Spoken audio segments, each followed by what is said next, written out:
Hello everyone, now I will show you how to set up a TP-Link router, Archer C5400X. And before we start, I want to say that if my video will help you, please support my work. Every donation will help rebuild my home, which was destroyed by Russian invaders. Half of all donations I will send to animal shelters and funds which support Ukrainian war victims. All details are in the description down below. The first thing you need to do is turn on the router. Take the power adapter. Plug one end into an outlet and the other into the router.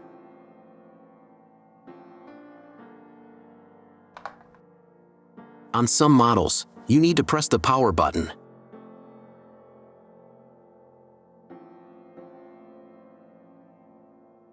When the router turns on, the indicator will light up. Then connect the cable from your broadband provider to a special port. This port is usually signed as WAN or Internet, and usually it has a different color. Each cable should be inserted until it clicks. Next, insert one end of the Ethernet cable that comes with the router into one of the LAN ports.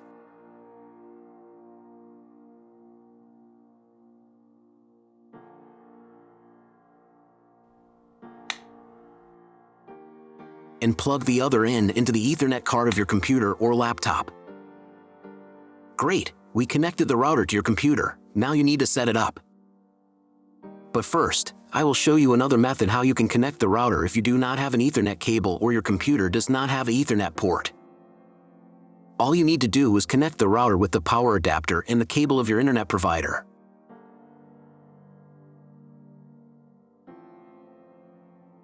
When you do this, your router will immediately distribute Wi-Fi, but the internet will not be available. If the router is new and has never been configured, the Wi-Fi network will be with the name of your router. The router name and Wi-Fi password are printed on the sticker that is located on the router. These credentials are different for each router. Connect to it. Great, you have connected to the router. Now let's proceed to its configuration. First, open your browser and go to the URL that you see on the screen. Use the address bar, not the search bar.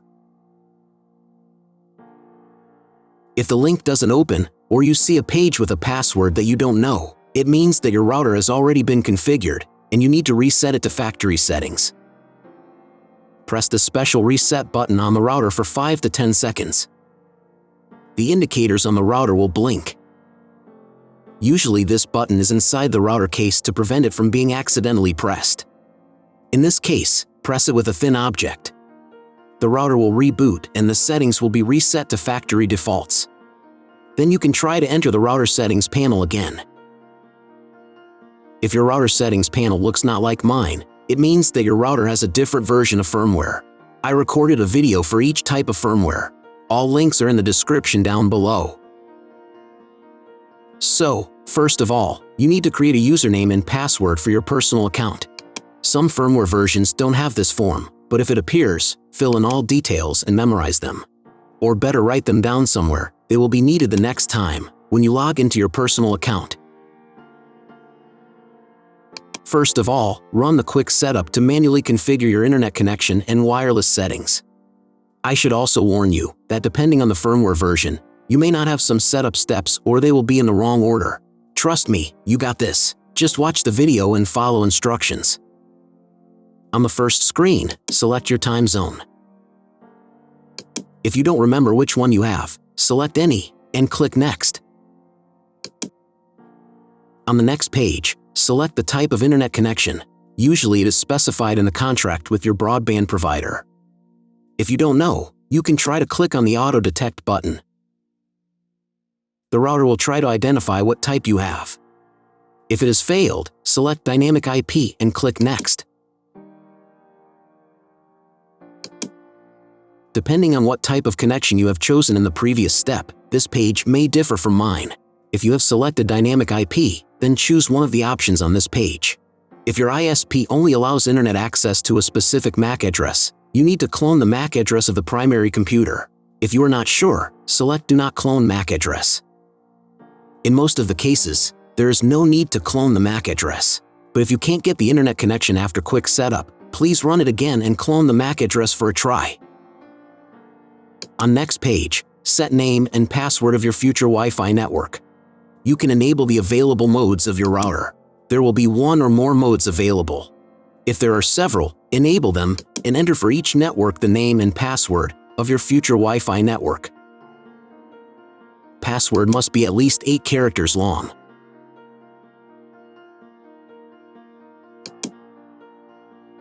When you write the credentials, click on the Next button.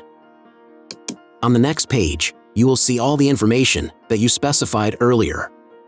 Click the Save button and wait until the settings are saved. On this page, you can configure TP-Link Cloud Service. Do not touch anything here, just click the Login Later button. Great! You have completed the quick setup process. Click Finish, and after a couple of minutes check internet connection. Just Google something. If there is no internet, then try to reboot your router. Press the reboot icon in the upper right corner. After rebooting, wait a couple more minutes. Maybe the settings are applied and the internet will appear. If the internet still does not appear, check again whether you have connected all the cables correctly. If after all manipulations you still have no internet, then go to the Basic tab. Then select Internet. And then clone MAC address. After that, save the settings. Reboot your router and after a couple of minutes check internet connection. If internet still doesn't appear, contact your internet service provider. He will tell you what type of connection you have and what other settings you. That's all. If my video helped you, please support my work. Every donation will help rebuild my home, which was destroyed by Russian invaders. Half of all donations I will send to animal shelters and funds which support Ukrainian war victims. All details are in the description down below.